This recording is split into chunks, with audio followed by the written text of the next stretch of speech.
Welcome to This Week in Coworking, where industry leaders get succinct, actionable insights.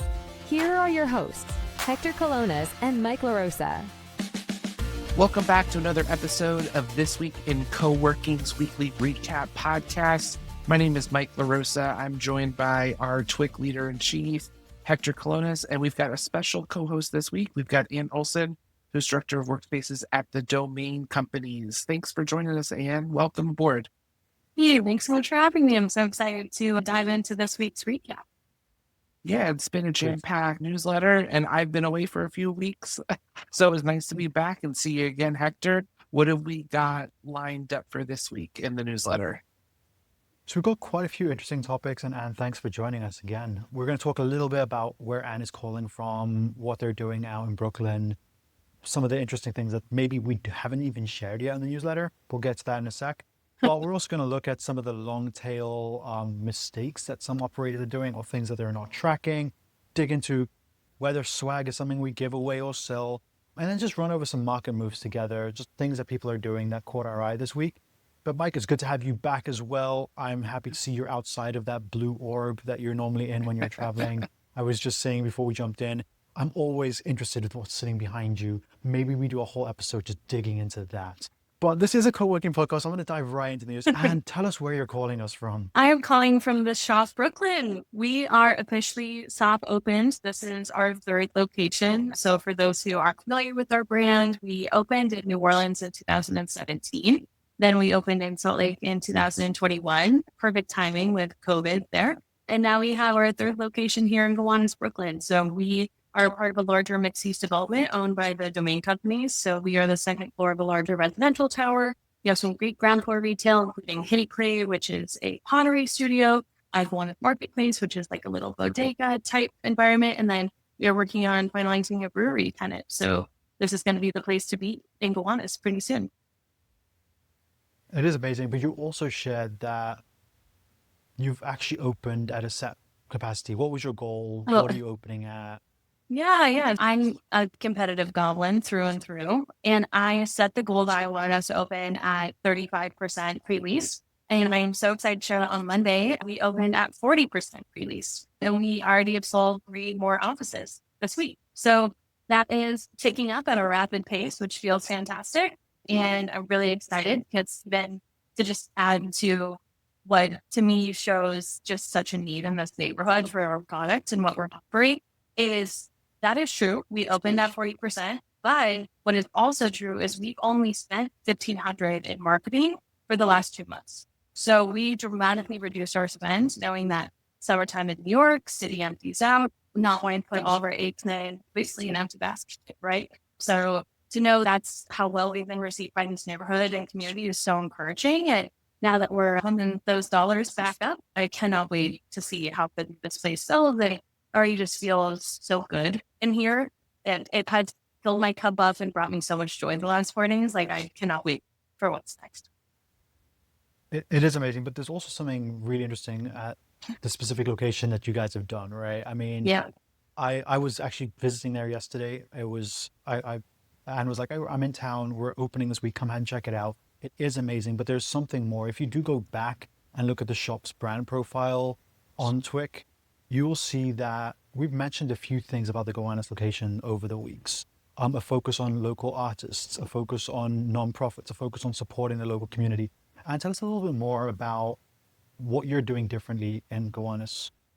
Yeah, so we have introduced a completely new product in our Kolonas location for our co-working brand, the Art Studio. So in addition to 31 private offices that range from 1 to 8 desks in an open common space that the shop is known for, we've also implemented 15 fairly simple art studios. And those in and of themselves are 77% occupied. There is such a need and such a natural fit. And what is so wonderful about it is I often say our communities, the people that we target, the people I want in these spaces are people who are doing their life's work. And artists every day are pouring themselves into their life's work even more. So we're looking to build communities of people who are doing their life's work, and artists definitely fit the bill for that. So beyond working from their computer, answering emails and the meaningful work that our members do every day, we'll actually have artists in our space creating physical items that we'll be able to share with the rest of the community. There are a lot of gallery nights being planned, a lot of wine and cheese to be purchased and consumed.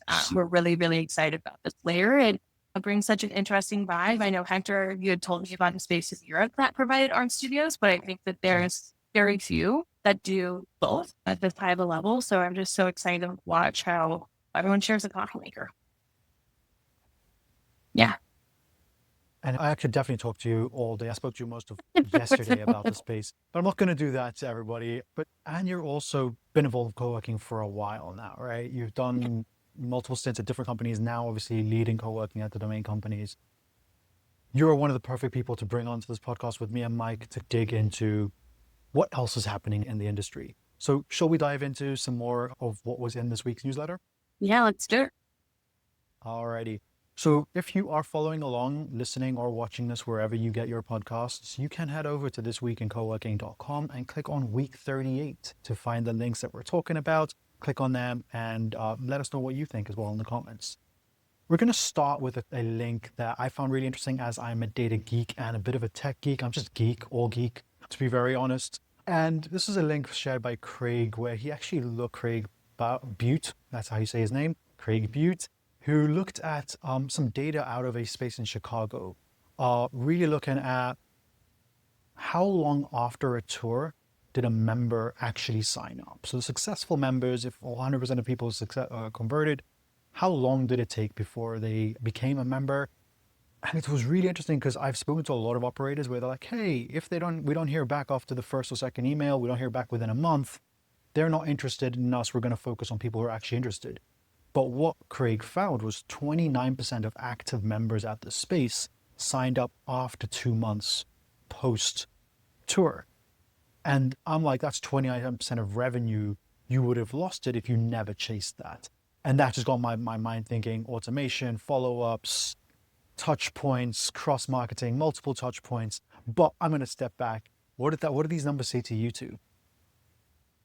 That's a lot to leave on the table. I think it is one, I love this because it is something anyone can measure, right? Anyone can go into your CRM, you can identify, do a sample, right? Find 20 random members, pick them out of a hat, and see how long from the first time that they talked to us to when they actually signed, what was that? I think so often sales metrics are caught up in how quickly deals are won, right? Like how fast can we get someone from walking in our space for the first time to getting the keys to their office?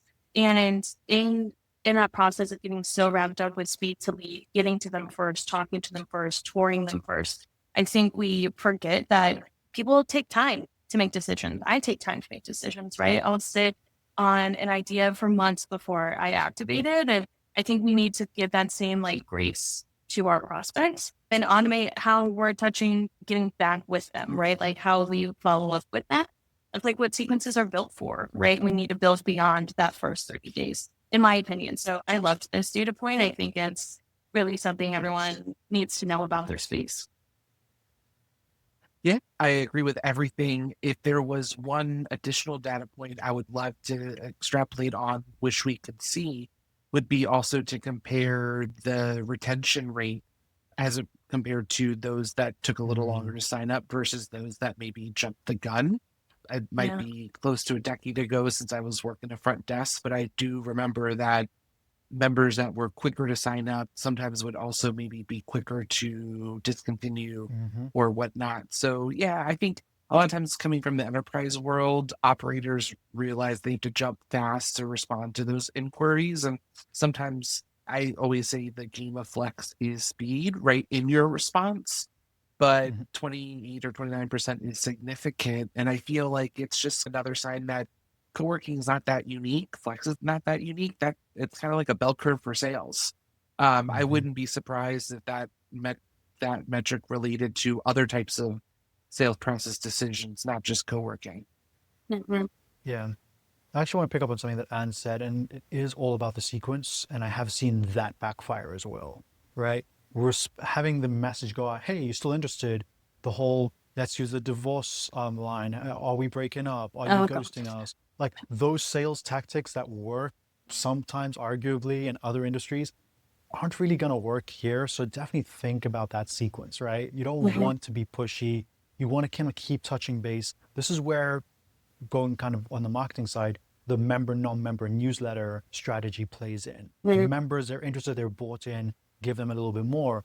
The non-members, how can you entice them to come back for a gallery event? How can you entice them to come back and meet more of your members, become more invested in the ecosystem? And I see a lot of times operators are very time poor, very resource constrained. They just send the same newsletter to everyone. And I think that is a huge error, because it's just a really good way to build relationships with, as what Mike said, probably your more long-term, higher LTV customers, because those folks who make decisions are less likely to make another decision quickly. Not that they'll be trapped there, but they would have thought out whether this is a good fit for them. Is it somewhere that their team can get to? Is it somewhere that their kid's school is nearby? These are decisions that take a little bit more time than, I'm in the city for a couple of weeks, I've just got here, I'm going to sign up for the first thing that I book. Now that takes us to another topic that I know that Mike, you and I have geeked out about it, and we geeked about it as well. This idea of branded merchandise. We've seen some spaces do, we've seen software vendors do, we've seen a lot of people kind of look at this world of swag, and I'm looking at Mike's hat right now with his proximity logos there. There is good swag out there, and that is, it can be argued whether it's good to create this kind of merchandise. But there's an interesting question that's raising. Do you create swag to give away? We've seen a lot of spaces create welcome boxes where they give, t-shirts and hats and water bottles and USB sticks. Who uses USB sticks anymore? They give those to their members when they walk in as a kind of a warming gift. But then you see folks like the link in this week's newsletter where they're just selling the merchandise with their logo on. And it's really interesting. I want to know, what do you guys think? Is swag a good thing, firstly? And B, if it is, should we be giving it away or selling it? I'm going to start with Mike because he's wearing swag. Yeah, well, it's not intentional. I just didn't do my hair today. I'm overdue for a haircut. So I've always been the biggest believer in useful swag. And even though I am wearing a hat right now, it might not be the most useful. I've always fallen in love with the swag that's like the charger or things that that you can use, or that might not want to buy an extra one up, but you want to put it in your travel bag or whatnot. He is from formerly Coworking Bansko, now co-living in Bulgaria. He's a master of swag. He's always got the cable organizers or the little first aid kit, and really leaning into the color for his brand. I'm biased. I love the proximity swag just because the two items that I have are the most useful: the hat for when I don't do my hair, and also the best little bottle. It's not the big one, and it's also got the you can't spill on you. But yeah, I think swag is a strategic investment. I think that people get enticed by it. They spend too much money on the useless stuff. And I think that we have to be smart about it. So pens are a good one because people will take the pen and then the pen will travel and people will see it. Stickers on a laptop are great. But sometimes I think people can fall down that rabbit hole. And so I would always encourage, think twice about that swag budget, and determine, I think, different swag types for swag that your employees will be using as a representative of the brand versus what your members will use versus what's useful to a prospect, right? And identify and think when the best way that swag item can come in use for each of those different users. Before I give over to Anne, I want to just go to something that you said, Mike, and that is really interesting because I was thinking customers first, right? I didn't even think about the internal community, like team members. But it's also because I know that in New York, you get a bit of swag from corporate employers, but then you have to buy other swag from your employer to wear their logo outside. And obviously, I guess it's a status thing if you work at Google or Bloomberg or something like that to wear the logo, but it just always confused me as okay, but yeah. So I don't know if that's worth us digging into a little bit more. You're talking to an individual that's got a wall of Disney behind him. So I guess if the brand is right. Yeah. But yeah. So that is interesting. But you're a customer, right? Because you love the brand as a customer. You don't necessarily work there, I don't think. Yeah, I don't know. You might. I don't know. Be a cast member too if they'd have me. I'm currently interviewing to be a part-time PhotoPass photographer. But I don't know. I think that the people swag is more than just like swag marketing swag. I think it resembles, I'm glad you brought this up, Hector, a connection to the brand. People are proud to have that connection. And I think sometimes we forget that members really lean into it. There were a lot of members back in the heyday that loved being a WeWork member, and they would become advocates for their own location, if not the entire. So yeah, it is interesting to see what people will get for free versus what they're willing to pay for. I have a lot of feelings about swag. Yeah, share them. Okay. I'd love to hear them. To my core, I am a swag hater. I hate it.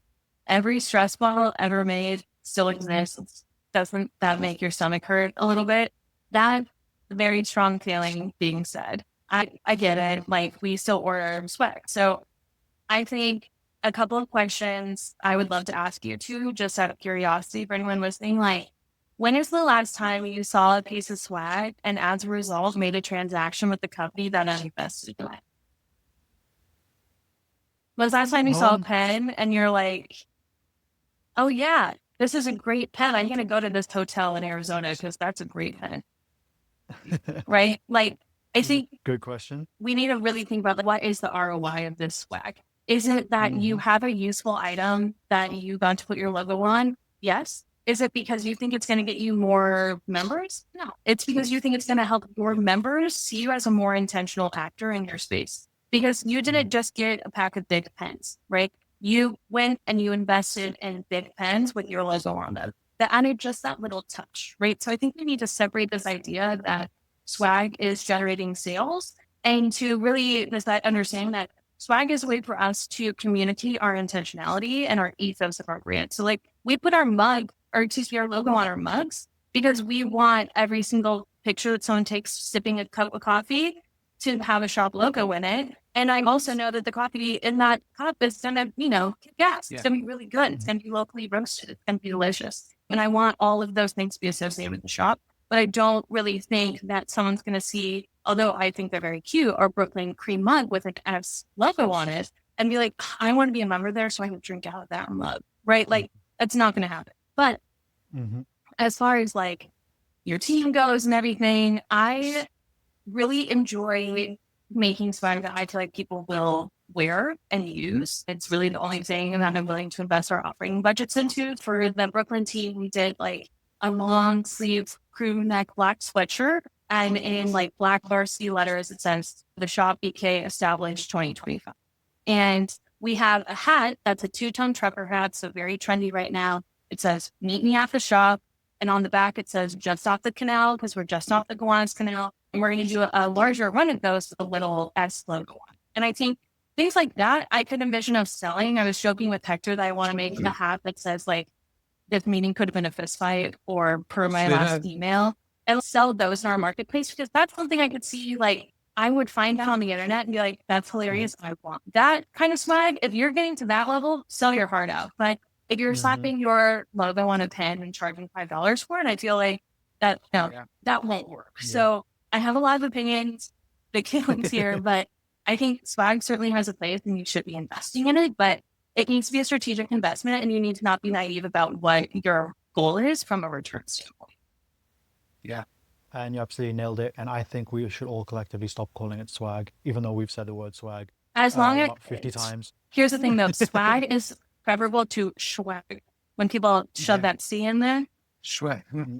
Stuff we all get, It rolls off the tongue easier than promotional merchandise. So true. Yes. Well, and stuff we all get, right? I get it. Yeah. Yeah, I can see that. I never heard that before. Yeah. And I have literally stuffed tens of thousands of swag bags in my day. Stuff we all get. Stuff we all get. Yeah, stuff we. Yeah, tell everyone. I hope I changed the lives of many people on this podcast. Yes. You have. I was 8 years old. I'll never forget, Anne. You just did. Happy to be here, Mike. Yep, that's my value today. Oh no, you brought so much value, and it's just really interesting to like learn about like that intentionality, tying it to like the total experience makes so much more sense because Yeah. then you choose right where you put your logo, and your logo is your identity. That's what branding is. It's not just what your website looks like, what your color is, but that feeling that this space feels like elegant, it feels welcoming, it feels Mhm. funky.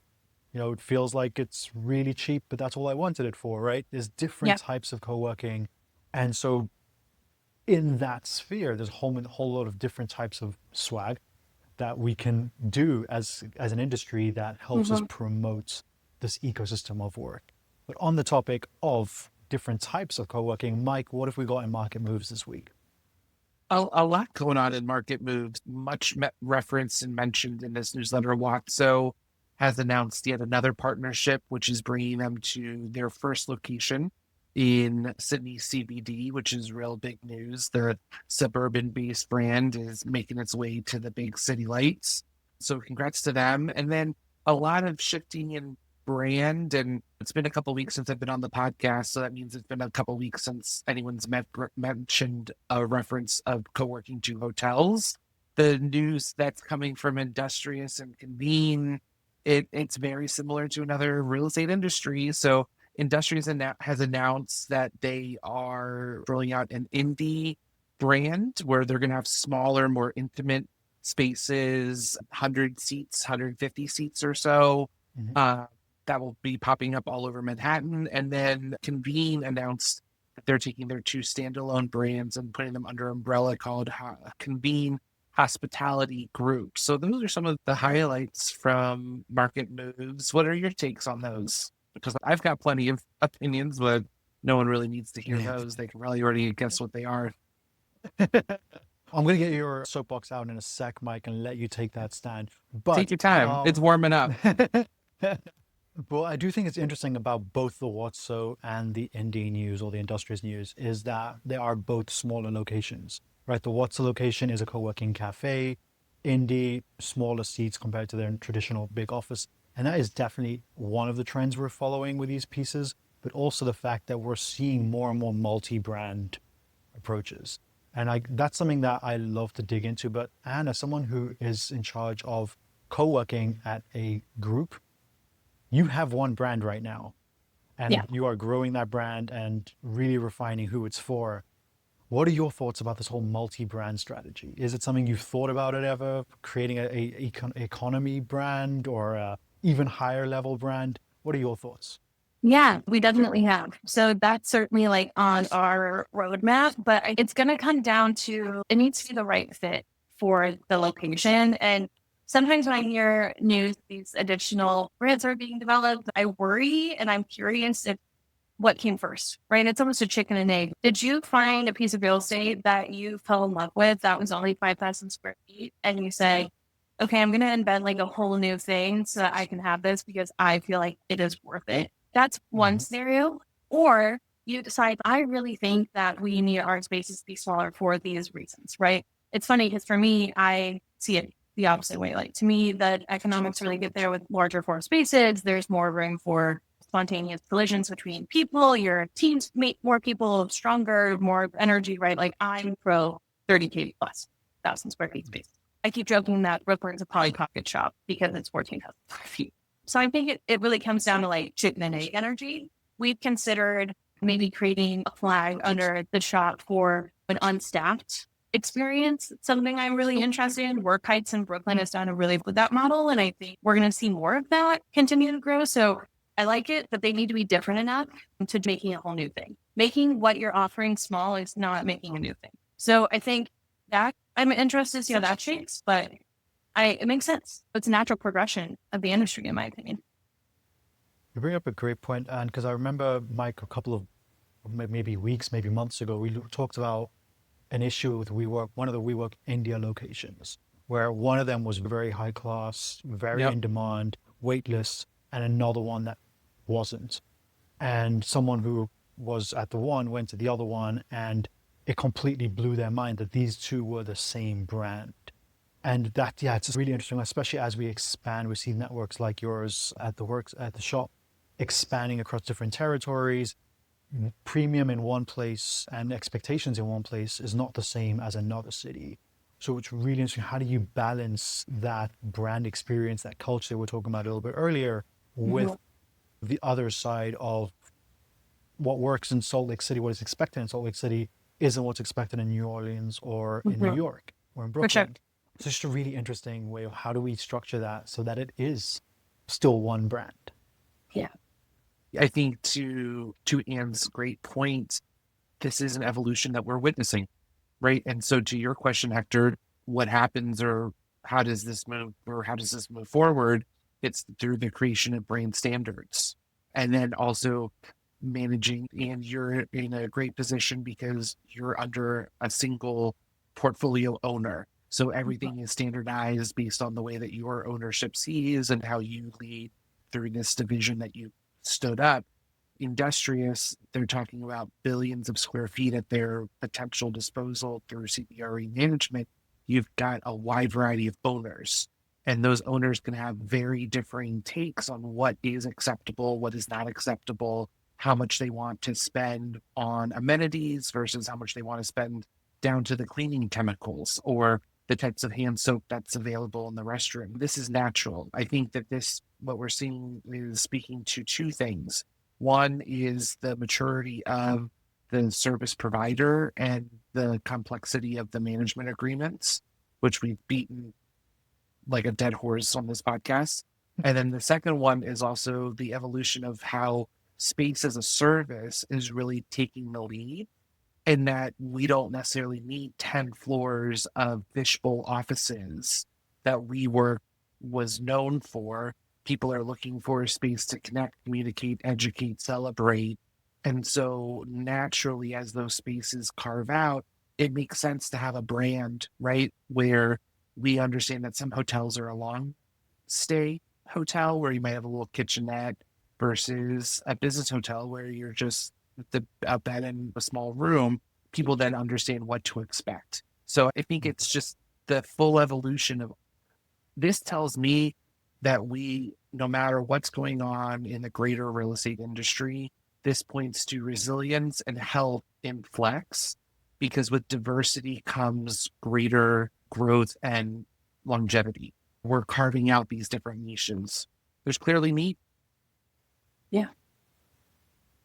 And if you want to 100%. dig more into these, yeah, I agree. And if you want to dive more into these numbers in the data section in this week's newsletter, we have got some reports out from JLL where they're describing their take on mixed-use developments. We have more data out of Cushman & Wakefield and Coronet looking at the enterprise uptake, how much people are looking at expanding, shrinking their flex usage. So definitely go over and have a look at that as well.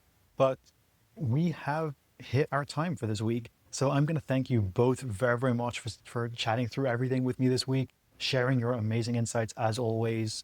And we will be back in your podcast feed on Monday with another exclusive interview. And following up on that, we'll be back again soon with another weekly recap. And there is a Undercurrents edition in production right now, digging into the new revenue stack. And you will once again hear from the amazing Anne in that. So look out for that in your podcast feed. Thank you both for joining us. Take care.